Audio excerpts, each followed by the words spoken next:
Today on this episode, we're going to explore the culture in Laura Escobar's book, Like Water for Chocolate. Come on, guys, everybody give Laura a round of applause. I'm so glad you're joining us today to take a deep look into your book, Like Water for Chocolate, on my lovely show. I'm so glad I could be here today, Oprah.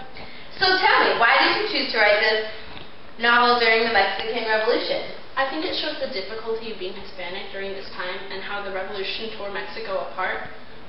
So I thought that it would be more effective on the readers. It was really difficult, and the characters in my book were affected by it as well. Speaking of how your book affected your characters, we already went ahead and brought a few out here to talk about how they have changed from your novel.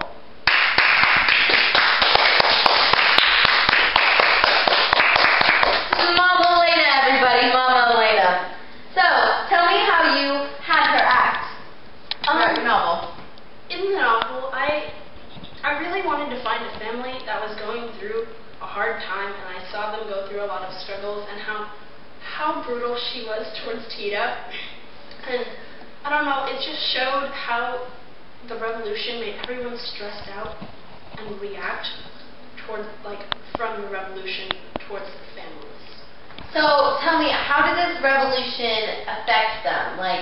Was it just the revolution that was the problem in your book, or what was the main plot? The main plot of the story was how in the family, the De La Garza family, Tita, the youngest daughter, along with tradition, was not allowed to marry, just as Mama Elena wasn't allowed to marry because the youngest has to take care of their mother until the day she dies.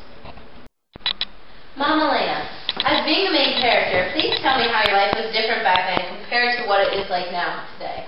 Of course. Well, in the book, I was expected to carry the De La Garza tradition. This tradition is to have the youngest to never marry off and help me, the mother, until the day I die. But of course, Tita, my youngest daughter, didn't obey this tradition and decided to have an affair with Rosara's husband, Pedro. Nowadays, people in Mexico still follow this tradition, but there are still families that don't. Is it more common for them to follow it, or no? Today, no, not necessarily, but there are still many that follow the tradition. Would you yourself like this tradition or no? It has its off and on. I like it personally because I think it's the right way to raise the child of the firstborn. And so you think it's necessary, and you like the feeling of the tradition and the originality of it? Yes, very much. Well, today we actually have more than just two guest speakers. We have Pedro and Tita themselves to come in and talk about it. There you go. So first I would like to welcome Tita. Woo!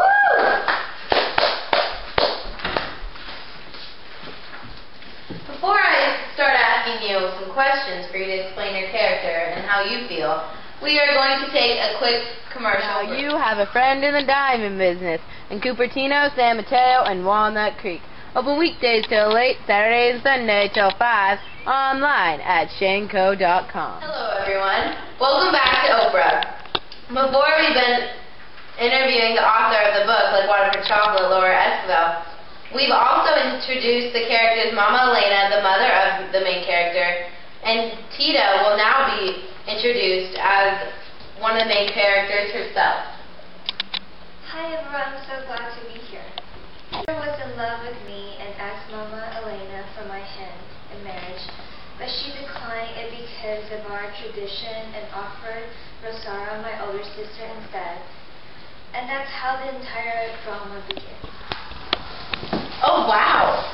That must have been terrible. But did that stop you from falling in love?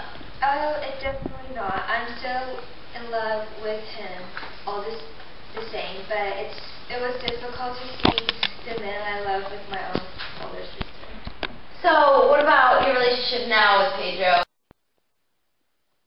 I'm so glad both of you are joining us, and Mama Elena, of course. So, Mama Elena, how do you feel with them together? I think it's very wrong. I think it's untrustworthy, and criminal. I personally don't think it's wrong because I'm like in love with this woman. And I don't see how love should underpower a family. I think love. Saying just because you're love, she should have to leave her family. Well, her mom's kind of a, kind of a criminal herself. I think she's, a little cruel to follow that tradition to not let her youngest daughter marry, not let her be happy or have a family. I just think it's wrong. So I think she's a criminal of love. Yeah. But it's tradition. You're supposed to stick with the tradition. You're supposed to stick with the tradition.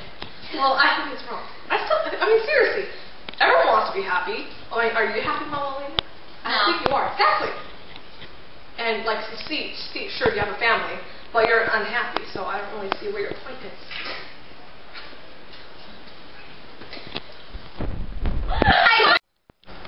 I can tell that you both play a difficult role in this book, and the book was so intriguing the way you guys were describing it, and I read it myself and I loved it. And I encourage everybody out there today to pick up this book and read it because we will be selling it, and it truly is an amazing book, and Laura Esquivel did a fantastic job.